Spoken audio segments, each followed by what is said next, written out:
साथियों नमस्कार। एक बार पुनः स्वागत है आपका ज्ञान गंगा आयुर्वेद क्लासेस में।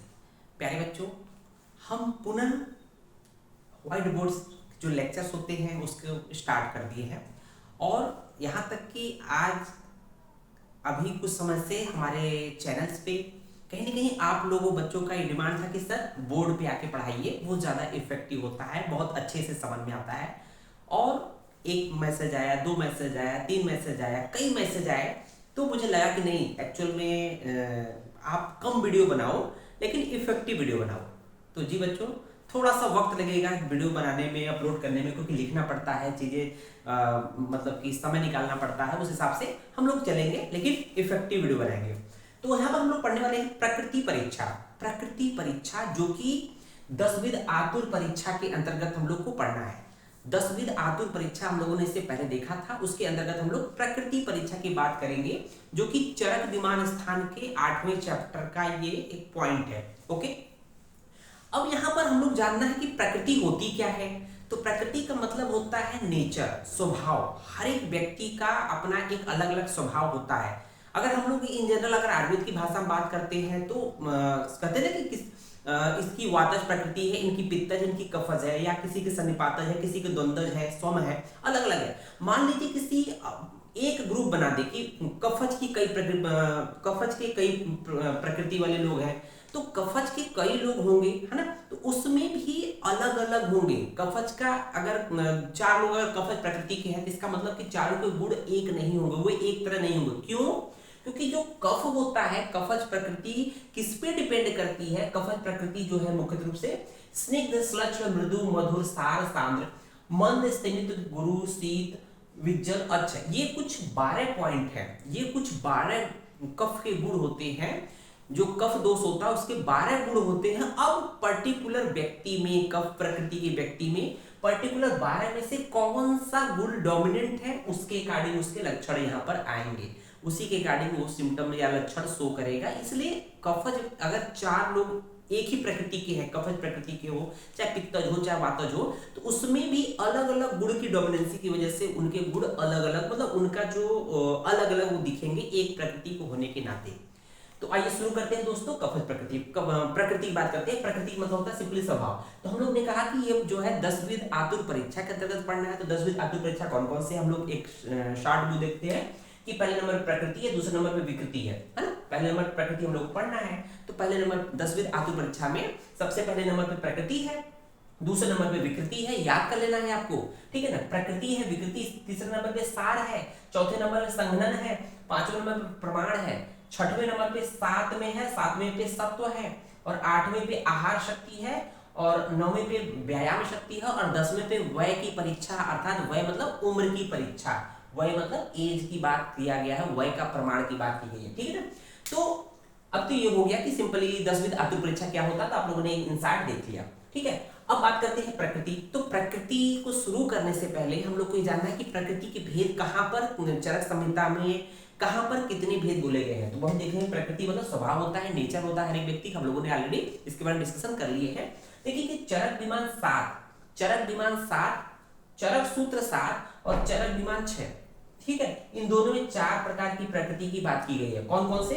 वातज, पित्तज, कफज 3 हो गए अलग अलग, और सम, है ना, सम प्रकृति होगी चौथी प्रकृति, ठीक है। और चरक सारी 4 में हम लोगों ने 16 मानस प्रकृति के बारे में पढ़ेंगे, ठीक है, आगे भी पढ़ेंगे, ठीक है। और चरक इंद्री 1, चरक इंद्रिय स्थान 1 में भी पढ़ेंगे कि यहाँ पर 6 जातज प्रकृति का वर्णन किया गया, 6 जातज प्रकृति का वर्णन किया गया है। अब आइए शुरू करते हैं कि प्रकृति, देखिए यहाँ पर देखेंगे ये दिया हुआ है इस चैप्टर में कि प्रकृति जो होती है, किसी भी व्यक्ति की प्रकृति डिपेंड किस पे करती है, कि वो किन किन फैक्टर्स पे डिपेंड करती है। तो प्रकृति डिपेंड्स अपॉन, श्लोक आया है, शुक्र शोणित प्रकृति, मतलब शुक्र की प्रकृति पे, शोणित की प्रकृति पर, है ना, शुक्र और शोणित मतलब आर्तो ओवम की प्रकृति पर, ठीक है ना। काल, उस समय मतलब शुक्र में पर्टिकुलर कौन सा दोष डोमिनेंट है, उस हिसाब से पर्टिकुलर व्यक्ति में वो उस प्रकृति का व्यक्ति होगा। या शोणित ओवम में कौन सा दोष डोमिनेंट है, या उस पर्टिकुलर काल में जिस समय शुक्र शोणित संयोग हो रहा है, जिस समय शुक्र शोणित संयोग हो रहा है उस समय उस व्यक्ति में उस काल में उस समय कौन सा दोष डोमिनेंट है, जैसे वात का है कि पित्त का है कि कफ का है, ठीक है ना।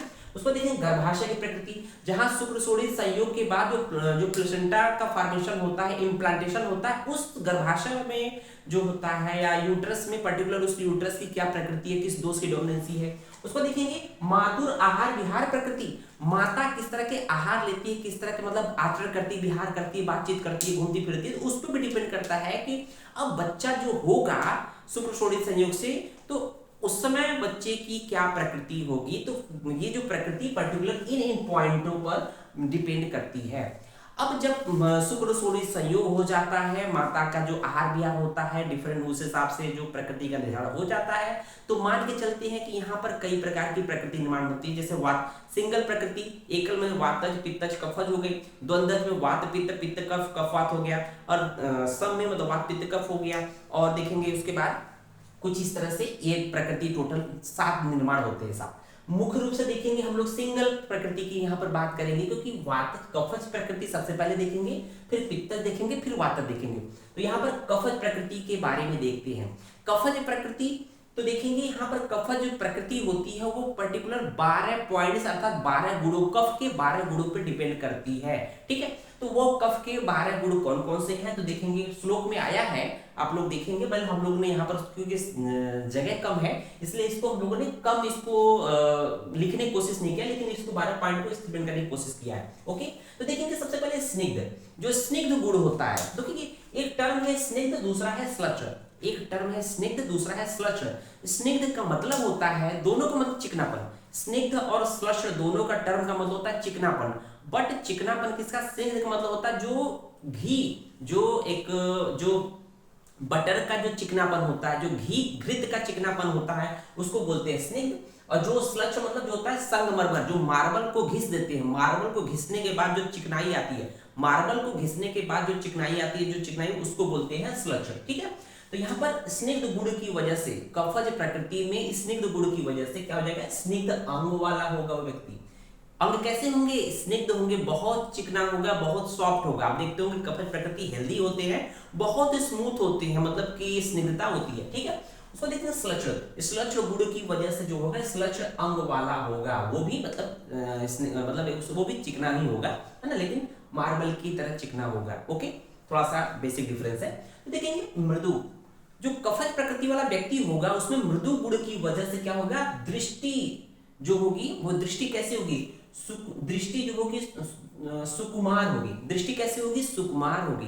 दृष्टि बहुत सॉफ्ट दृष्टि होगी, बहुत मतलब कि क्रूर दृष्टि नहीं होगी, बहुत सॉफ्ट दृष्टि रहेगी। और देखेंगे साथ साथ अवदात गात्र। अवदात गात्र का मतलब होता है, अवदात का मतलब होता है क्या होता है, गौरवर्ण, व्हाइट कलर का होगा, जैसे गोरा कलर होगा। गात्र मतलब शरीर, उसका जो शरीर होगा वो गौरवर्ण होगा, गोरा होगा। कफ प्रकृति में मृदु गुण की वजह से व्यक्ति गोरा होगा। ठीक है, उसको देखेंगे मधुर। मधुर जो गुण होता है कफ का, मधुर गुण, उसकी वजह से क्या आएगा व्यक्ति में, तो मधुर गुण की वजह से प्रभूत शुक्र व्यवाय अपत्या। ठीक है, बहुत इंपॉर्टेंट पॉइंट है, बहुत इंटरेस्टिंग पॉइंट है कि मधुर गुण की वजह से, इसलिए कहते हैं मधुर चीजों का अत्यधिक सेवन करिए, जिससे प्रभुत मतलब बहुत ज्यादा, एक्सेसिव मतलब मतलब कि ज्यादा मात्रा में क्या होगा, शुक्र।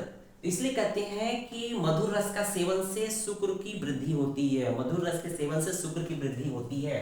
तो प्रभुत्व मतलब बहुत ज्यादा शुक्र होगा। जब शुक्र किसी व्यक्ति में ज्यादा होगा तो ज्यादा मैथुन क्रिया में इन्वॉल्व होगा। जो व्यक्ति ज्यादा मैथुन क्रिया में इन्वॉल्व हो रहा है तो उसका मतलब उसमें अपत्य अर्थात उसकी संतान भी बहुत ज्यादा होगी। क्लियर है, समझ में आया। अब देखेंगे 5th पॉइंट है सार। सार मतलब उसका जो शारीरिक जो ढांचा कैसा होगा, देखेंगे सार संहत स्थिर शरीरा। सार गुण की वजह से, कफज प्रकृति में सार गुण की वजह से क्या होगा, उसका जो शरीर होगा सार संहत मतलब व्यवस्थित, संहत मतलब एक तरह से व्यवस्थित और स्थिर शरीर वाला होगा, है ना, सुडौल होगा, है ना, इस तरह का शरीर स्थिर होगा, है ना। उसको देखेंगे मंद सांद्र गुण। सांद्र गुण जो 6 नंबर पे है, तो सांद्र गुण की वजह से उस प्रकृति कफज प्रकृति में क्या लक्षण आएंगे, उपचित परिपूर्ण सर्वांग। सर्वांग मतलब संपूर्ण शरीर के अंग। सर्वांग अंग मतलब अंग हो गया, शरीर के अंग हो गया। सर्वांग मतलब शरीर के सभी अंग, हाथ पैर सिर नाक कान गला क्या होंगे, उपचित होंगे। मतलब प्रॉपर जो मांसपेशियां होनी चाहिए वो होनी चाहिए, वो होती है। जो जितनी जो हड्डियों का प्रमाण होता है, जो अस्थियों का जो ऑसिफिकेशन ए टू जेड जो भी चीजें, वो प्रॉपर समय पर होगा। मतलब एक व्यवस्थित रूप से होगा, उसको बोलते हैं उपचित। मतलब शरीर पूरा भरा भरा रहेगा, मतलब हृष्ट पुष्ट होगा। इसको क्या बोलते हैं, हृष्ट पुष्ट होगा, बिल्कुल पहलवान की तरह हृष्ट पुष्ट, ठीक है ना। तो सर्वांग सभी अंग प्रत्यंग क्या होंगे, बिल्कुल हृष्ट पुष्ट होंगे, भरे पड़े रहेंगे, ठीक है ना, मांसपेशियों से युक्त रहेंगे। उसको देखेंगे मंद गुण की वजह से क्या हो जाएगा, कफज प्रकृति में मंद गुण की वजह से क्या रोल निभाता है।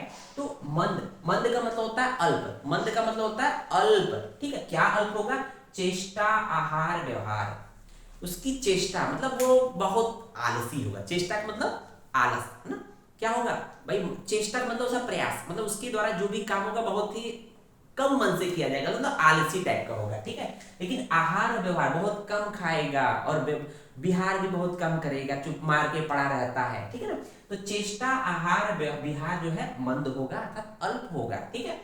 उस पर देखेंगे जो हेल्दी पर्सन होते हैं, जो कफज प्रकृति को चुप मार के कमरे में पड़े रहते हैं, ठीक है ना, ऐसा देखा जाता है। उस पर देखेंगे स्तिमित, स्तिमित गुण की वजह से क्या होगा, शीघ्र आरंभ, शीघ्र शीघ्र होगा क्या, शीघ्र आरंभ क्षोभ विकार, शीघ्र आरंभ। तो ये किसी भी कार्य को जल्दी आरंभ नहीं करते हैं।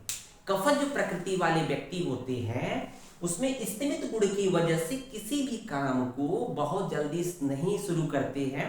उसका एक वजह ये भी होता है कि जो भी काम करते हैं सोच विचार कर करते हैं, है ना। जबकि वातज प्रकृति वाला भी आएगा कि वो अपने काम को बहुत जल्दी शुरू कर देंगे, भले ही गलत तरीके से करें, मतलब वेल प्लान करें नहीं करेंगे। लेकिन कफज प्रकृति वाला जो होता है शीघ्र आरंभ नहीं करता, हो सकता है कि प्लानिंग कर रहा हो, ऐसा भी तो होता है।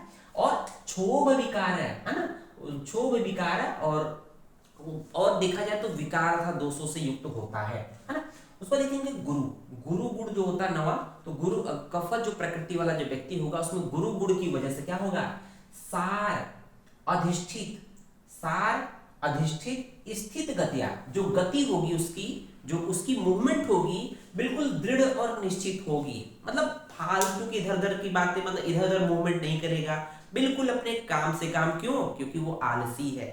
जब तक उसको लगेगा नहीं कि मुझे बहुत ज्यादा प्यास लगे, तब तक उठ के पानी पीने नहीं जाएगा, अनावश्यक वो टहलेगा नहीं। इसलिए कह रहा है कि जो गुरु गुण की वजह से उसकी जो गति होगी वो अधिष्ठित और स्थित गतिया, है ना, स्थित गतिया अर्थात जो गति दृढ़ और निश्चित होगी। मतलब फिक्स है कि उतना ही जाना है, पानी पीने जाना है तो सिर्फ वही पानी के घड़े तक जाएगा, बाल्टी तक जाएगा, उसके बाद चुप मार के फिर अपनी जगह आ जाएगा, ठीक है। उसको देखेंगे शीत गुण की वजह से, शीत गुण क्या हो जाएगा, शीत गुण की वजह से अल्प, क्षुत, तृष्णा, संताप, स्वेदो दोषा।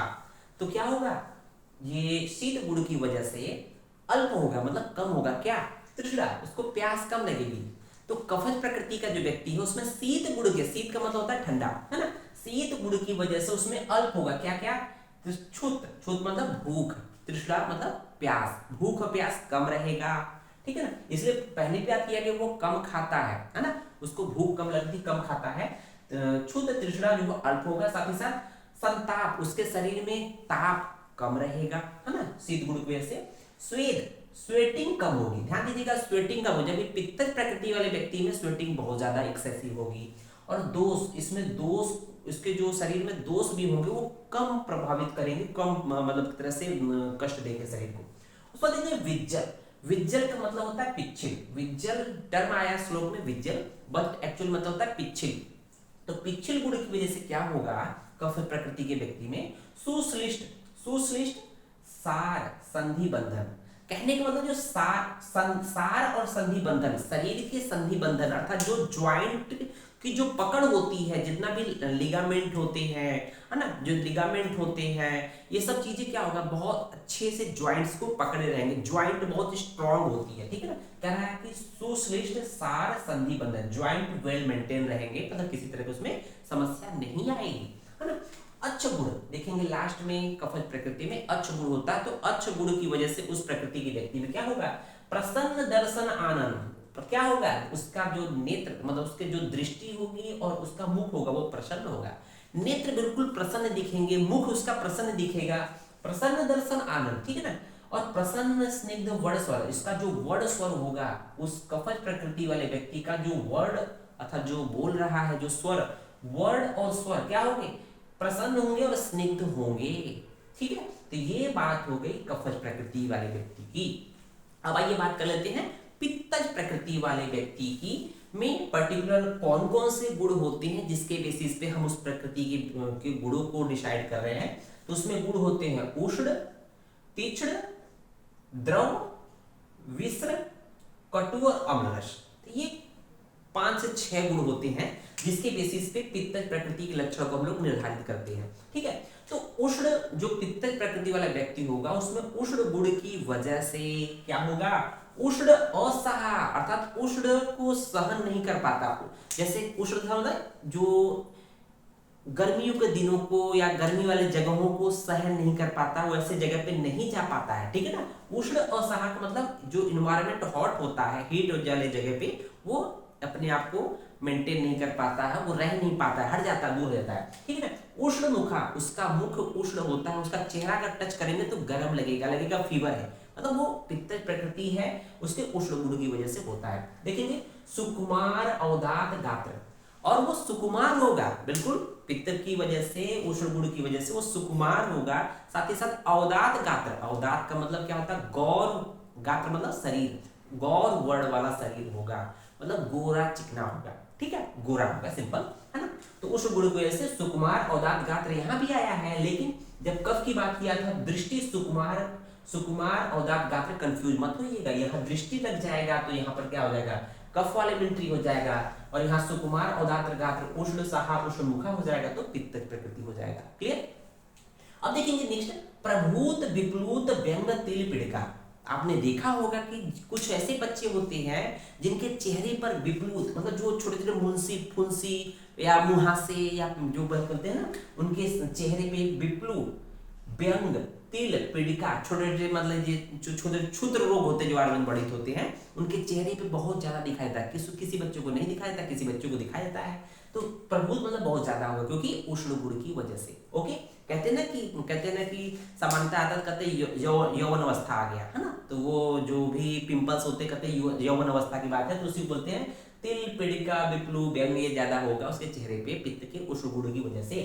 उसको देखेंगे क्षुत पिपाशावंतः, क्षुत पिपाशावंतः बोला गया है, इसका मतलब उष्ण की वजह से भूख प्यास ज्यादा लगेगी। ओके, क्योंकि भूख प्यास ज्यादा लगेगी। साथ ही साथ क्षिप्र, क्षिप्र मतलब शीघ्र ही, वली पली दोषा, वली मतलब कि वली पलित बालों का गिरना और बालों का असामयिक जो है कलर मतलब भागना मतलब सफेद होना या अलग होना, ये केस के जो दोष होंगे ये उष्ण गुण की वजह से होते हैं। उसको देखेंगे प्रायो, प्राय क्या होते हैं, मृदु अल्प, मृदु होंगे अल्प होंगे, कपिल होंगे, क्या श्रमसु लोम केस, जो श्रमसु अर्थात दाढ़ी के बाल, लोम अर्थात शरीर के जो रोए होते हैं, और केस अर्थात जो बाल होते हैं वो क्या होंगे, वो होंगे आपके प्रायः मृदु होंगे मतलब बहुत मुलायम होंगे। किसी के देखे होंगे किसी के बाल बिल्कुल भैंस की तरह कड़े होते हैं, है ना, लेकिन यहाँ पर क्या हो बिल्कुल सॉफ्ट होंगे मुलायम होंगे। लेकिन श्रमसु केश लोम जो होते हैं वो मृदु होंगे अल्प होंगे कपिल होंगे, कपिल मतलब रेडिश कलर के होंगे, ठीक है ना, और अल्प रहेंगे। ठीक है, बात समझ में आए, उष्ण गुण की बात किया। अब देखते हैं दूसरे नंबर पे तीक्ष्ण गुण। तो पित्तज प्रकृति में तीक्ष्ण गुण की वजह से क्या होगा, तीक्ष्ण पराक्रम, वो व्यक्ति बहुत ही पराक्रमी होगा, आपका हर समय साथ देगा। घर में एक वही बंदा है जो कि किसी भी से लड़ने को तैयार रहता है। क्यों? क्योंकि वो पित्त प्रकृति का है, उसमें तीक्ष्ण गुण की अधिकता है। क्लियर है। उसको देखेंगे तीक्ष्ण अग्नि, उसकी अग्नि बहुत तीक्ष्ण होती है, उसकी अग्नि बहुत तीव्र होती है, मतलब जो भी खाता है सब कुछ पचा डालता है, इसलिए प्रभुत अशनपान, इसलिए उसकी खान पान बहुत ज्यादा होता है। अग्नि तीक्ष्ण होने की वजह से उसको बहुत ज्यादा खान पान, अशनपान मतलब खान पान, खाता और पीता बहुत ज्यादा है। ठीक है। उसको देखिए क्लेश असहिष्णुता, वो किसी दूसरे के मतलब कि अगर कोई उसको गरिया दे कुछ कह दे तो उसको सहन नहीं कर पाता। अगर झगड़ा हो रहा है तो तुरंत जाकर 4 थापड़ देगा। इसका मतलब वो क्लेश को सहन नहीं कर पाता, किसी की बात को सुन नहीं सकता है, क्योंकि तीक्ष्ण गुण की वजह से होता है। उसको देखिए दंत सुका, वेरी वेरी इंपॉर्टेंट है बच्चों, ये अक्सर पीजी या किसी भी एग्जाम में अक्सर पूछे जाते हैं। दंत सुका का मतलब बार बार खाने वाला होता है। टर्म पूछता है दंत सुका। दंत सुका किस प्रकृति का लक्षण है, तो ये पित्तज प्रकृति का लक्षण होता है। ठीक है, दंत सुका बार बार खाने वाला बोला गया है क्योंकि उसकी अग्नि तीक्ष्ण होती है, वो ज्यादा ज्यादा खाता है, पचाता है। उसको देखेंगे तीसरा द्रव गुण।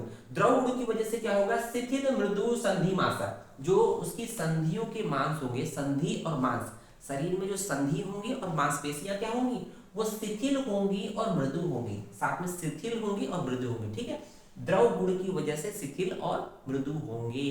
क्लियर है। उसको देखेंगे प्रभूत श्रेष्ठ। प्रभूत होगा मतलब, प्रभूत मतलब बहुत ज्यादा मात्रा में, श्रेष्ठ का मतलब भी वही है कि बहुत ज्यादा मात्रा में।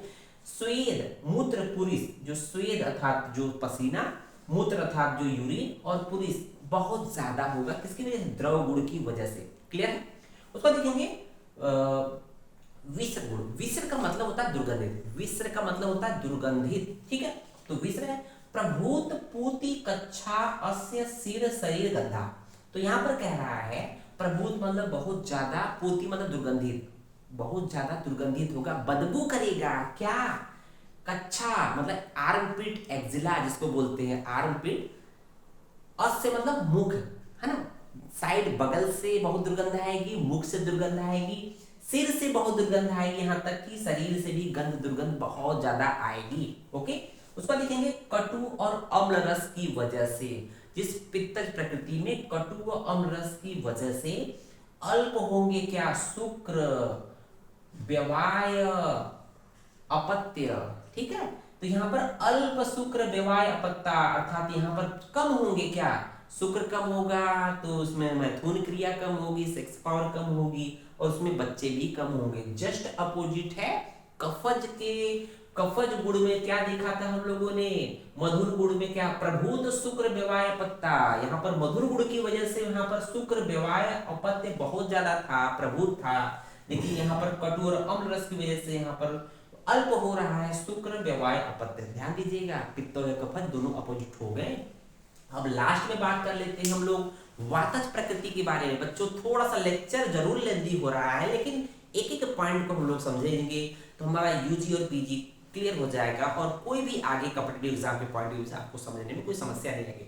आप लोग बुक जरूर ओपन करके देखिएगा, वीडियो को बने रहिए, और चैनल को अगर अभी तक सब्सक्राइब नहीं किया तो सब्सक्राइब जरूर करें, और वीडियो को लाइक करें और अदर लोग को भी शेयर करें। आइए देखते हैं वातज प्रकृति के लक्षण के बारे में। ठीक है, वातज प्रकृति का जो लक्षण होता है, उसके वातज के जो प्रकृति होती है उसमें कौन कौन से गुण होते थे, रुच्छ, लघु, चल, बहु, शीघ्र, शीत, परुष, विशद, ये 8 गुण होते हैं जिसके बेसिस पे वातज प्रकृति के अलग अलग व्यक्ति होते हैं। तो देखेंगे जिस वातज प्रकृति वाले में रुच्छ गुण की डोमिनेंसी होगी, रुच्छ गुण की वजह से उसमें क्या क्या गुण आएगा, क्या क्या लक्षण आएगा, रुच्छ अपचित अल्प शरीरा, मीन्स कि उसका जो शरीर होगा, जो वातज प्रकृति वाला व्यक्ति वाला होगा, उसका शरीर रुच्छ होगा, मतलब रूखा सूखा होगा। आपने देखा होगा क्योंकि उसमें स्निग्धता तो है नहीं, रुच्छता है, ड्राइनेस है, उसकी वजह से उसका कृश, अपचित मतलब कृश मतलब दुबला पतला होगा, और अल्प मतलब छोटा शरीर होगा।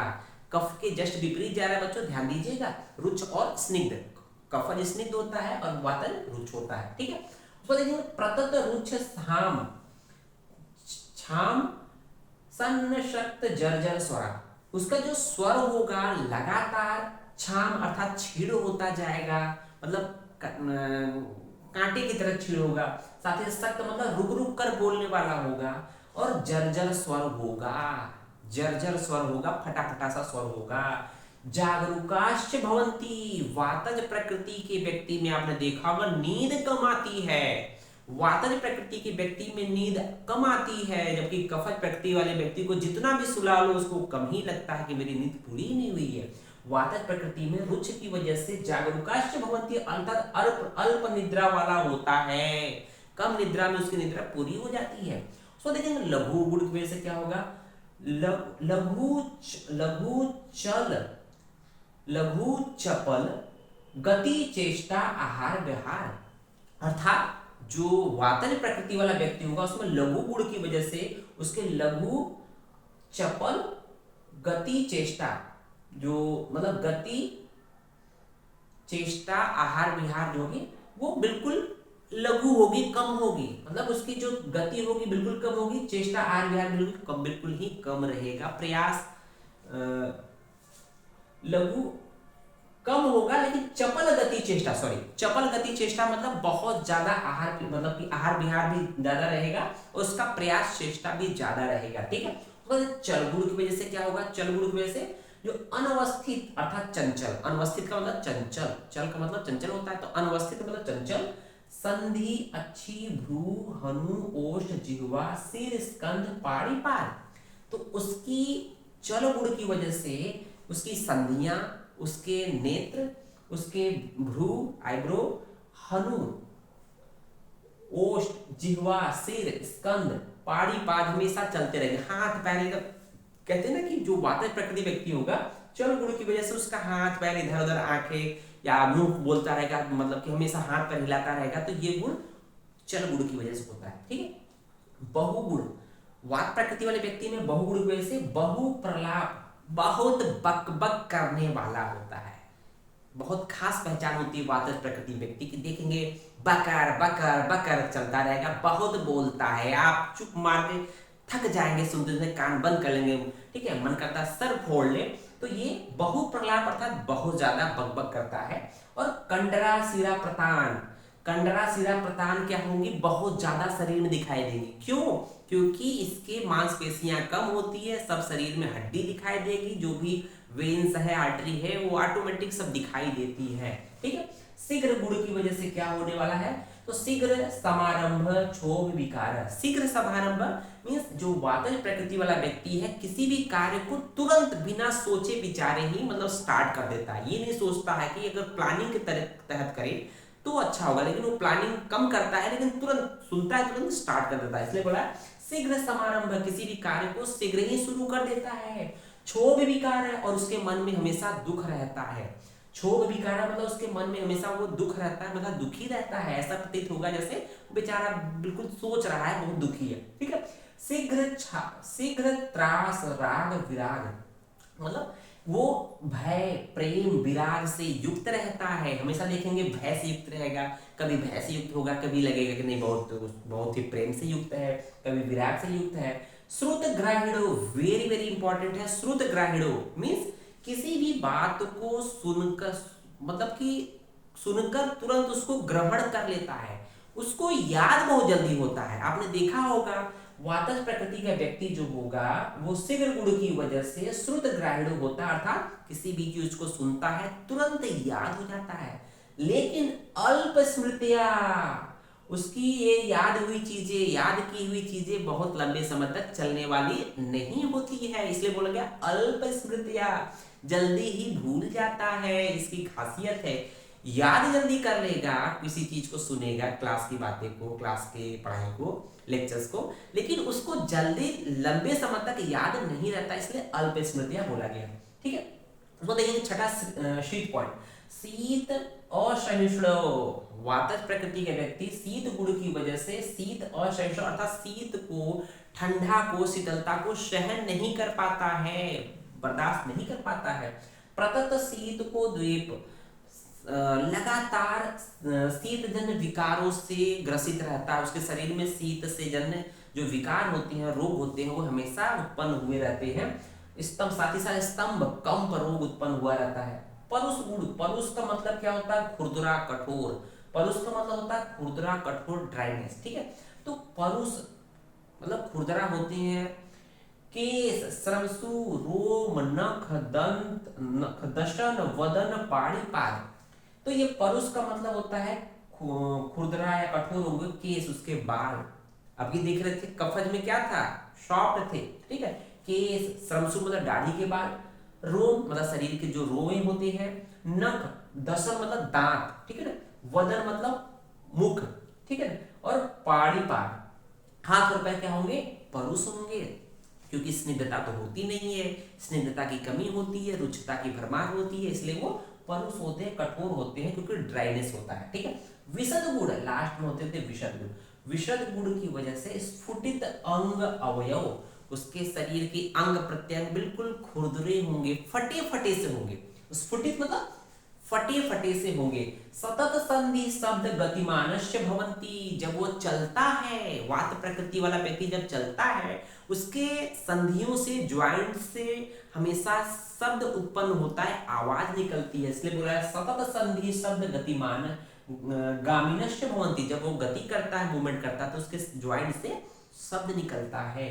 तो इस तरह से हम लोगों ने प्रकृति के बारे में पढ़ा इस जो चैप्टर में है कि वातज प्रति कफज प्रकृति के लक्षण, वातज प्रकृति के लक्षण और पित्तज प्रकृति के लक्षण। उम्मीद है वीडियो आपको पसंद आया होगा और हम लोगों ने बहुत मेहनत करके पुनः एक बार बोर्ड पे आए हैं और उम्मीद है आप लोग इसका स्वागत करेंगे और अपने अधिक से अधिक लोगों को शेयर करेंगे और चैनल को अधिक से अधिक सब्सक्राइब करेंगे। धन्यवाद।